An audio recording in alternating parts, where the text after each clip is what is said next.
Anchorage, several strong aftershocks left many Alaskans on edge Saturday morning after powerful back-to-back earthquakes struck on Friday. It happened 7 miles northwest of Anchorage, the state's largest city. The two earthquakes measured magnitude 7 and 5.7 on the Richter scale, easily powerful enough to shake buildings, collapse roads and generate a brief tsunami warning. CBS News correspondent Carter Evans reports that despite the damage, there were no fatalities reported. President Trump said the federal government will spare no expense on the recovery. Evans stood on Saturday morning next to a highway off-ramp in Anchorage that crumbled as the powerful earthquake struck. There were cars on the road at the time, but everyone escaped. On Saturday morning the cleanup and repair effort began. Alaska Governor Bill Walker told CBS News on Friday night that the state was just beginning to evaluate the extent of the damage.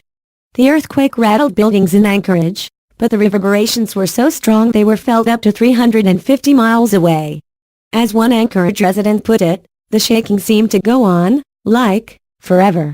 That scared the crud out of everybody, and everybody's freaking out a little bit, another rattled Alaskan said Friday afternoon, as students dug under their desks to take cover as the quake rocked classrooms. Concerns about possible structural damage led the Anchorage School District to cancel classes next week. Thousands of homes and businesses lost power. Downed lines were the expected cause of a fire at a church in Anchorage. At our CBS station in Anchorage, the shocks brought down parts of the ceiling, knocked over equipment and shattered glass. Major roads across the region were torn apart, including parts of Alaska's scenic Glen Highway. Traffic piled up for miles as cars inched past damaged areas.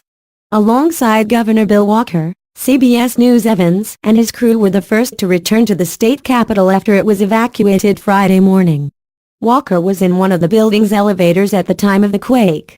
Sometimes elevators rattle around a little bit, noted Walker. But then it really got going, and I thought, wow, this feels like the big one. This feels like something that could really do some damage. Later, Walker surveyed the damage from the air with the Alaska National Guard. He told CBS News it brought back memories of the state's devastating 9.2 magnitude earthquake in 1964.